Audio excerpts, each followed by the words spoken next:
Christine!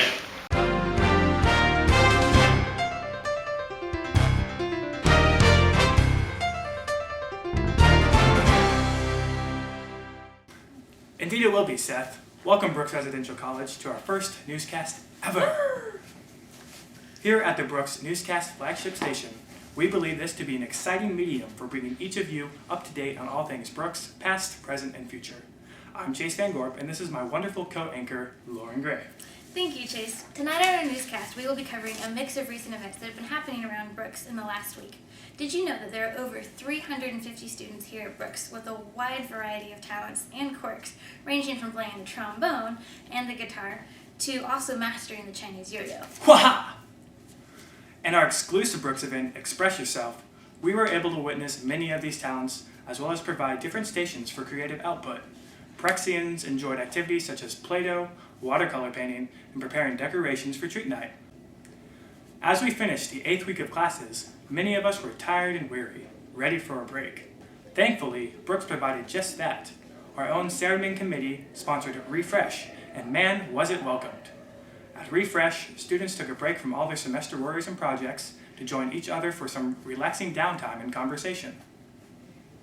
A semester regular, Refresher usually occurs around midterms, and in addition to the always welcome sugar and caffeine provided at the Remake cookie decorating table, there were also stations to recreate, restore, and refuel by joining one another in painting, prayer, and encouragement, respectively. While some students took advantage of the painting to create signs showing support for their favorite teams during the World Series, others took advantage of the time to actually continue making hall decorations for treat night.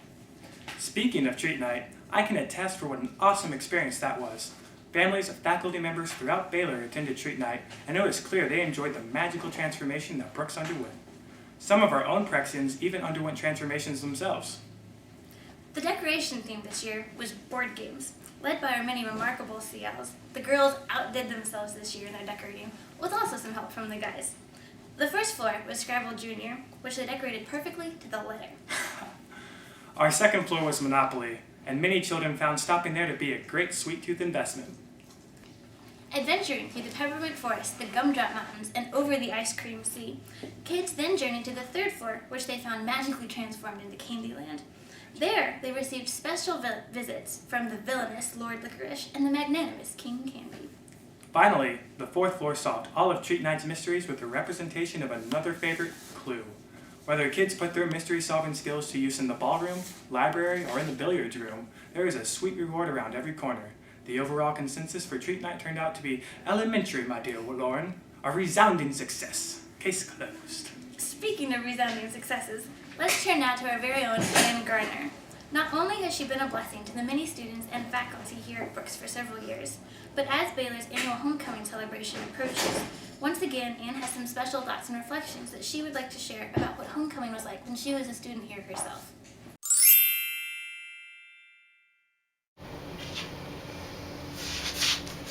Oh, hello.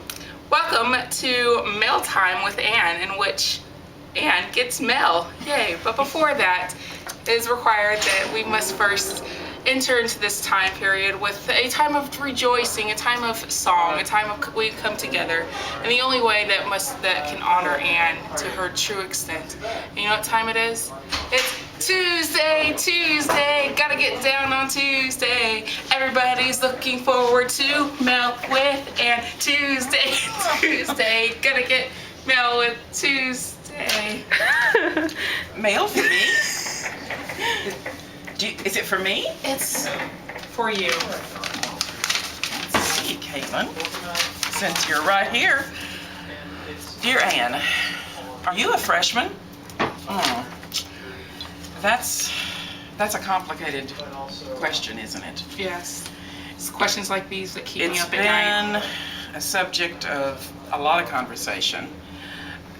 You know, I guess the simplest way to answer it is just to say no. No. No, I'm not. What? A lot of people think I am. You know, part of the reason people think I am is that I look so much like the students. And I do look a lot like some of the students, Yes. particularly a couple of the women, like Emily Poole. People are always asking me if I'm Emily Poole. I can see that. And, you know, I Ellen see Phillips, that. people call it Ellen, and they'll say, oh, are you Ellen? And of course I'm not. You know, and Ellen's, what, only 18 or so, you know, but There's also been there's been rumors that possibly that you might even look like one of our own CLs, Dustin Williams. oh, well, you think it's the hair, maybe, on It Dustin? could be, But it could that's be. kind of how this whole freshman Yes. thing, I think, got started. But no, I'm not a freshman, Bobby. Thank you for finally revealing that to us, Okay. Ann.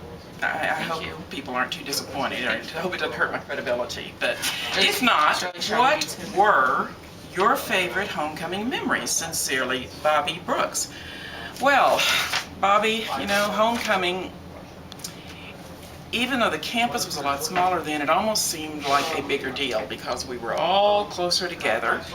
And in the days preceding homecoming, all the freshman boys would build these barricades all over the campus. And since the campus was drivable in those days, they would stop cars and they would have bonfires at each one of these barricades. So the whole campus was kind of lit up.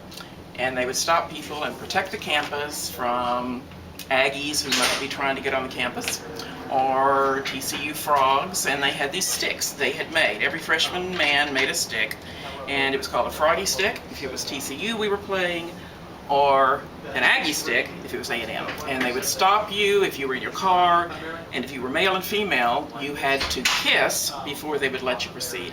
This was kind of awkward at times if you were with a brother or, you know, just a friend or somebody you really didn't like, maybe, you know, so it could be awkward. So that was a very strong memory. Just the bonfires all over the campus. I think that there were probably fewer rules governing things then. Everybody was still wearing their slime caps because you had to wear them until homecoming. And on Friday nights, one of the big things, believe it or not, was hymn singing called Singspiration in the old gym. And it was really kind of neat because it was a small gym, great sound. I don't think they do that anymore, at least not in that particular place.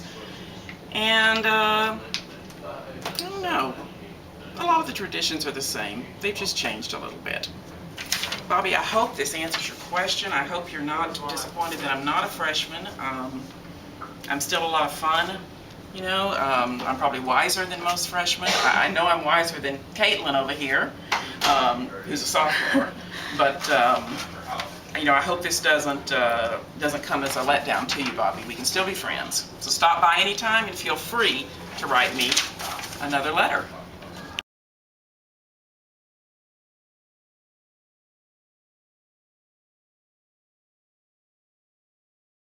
What a treat. Thank you so much for sharing, Anne. Fellow Prexians, if you get a chance, we do encourage you to try and attend as many homecoming festivities as possible this coming weekend, because we guarantee you won't want to miss out. However, for those of you who missed out on all the excitement from last weekend, multiple events kept everyone busy. For example, kicking off with Stepping Out, this campus-wide volunteer event provided students across Baylor the chance to offer their time of service to those around the community. In a time where Hull's spirit ran deep and rivalries amongst floors soared high, there existed one encounter to rule them all. The place was Baylor University, the battle known as Brooks Blaze. A multi-hour saga of capture the flag commenced to answer the ultimate question. Would it be the second floor mustachios flop to the top, or would another floor stand in their way and prevail instead? Chase, cut it out. For those of you who didn't quite catch his drift, Brooks Blaze was a great time for everyone on their respective floors to come together as a team and work together towards a common goal. That goal, to capture your flag from an opposing team and bring it back to your team. For those of you who don't know, the second floor prevailed in this year's event.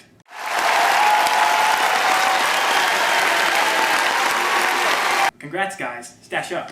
And girls, go team. As we conclude this inaugural newscast for Brooks, Chase and I would like to thank all of you for contributing your video footage, your photos, and your time in helping make this newscast a reality. We hope you're able to enjoy the many homecoming festivities and daily adventures in your coming week.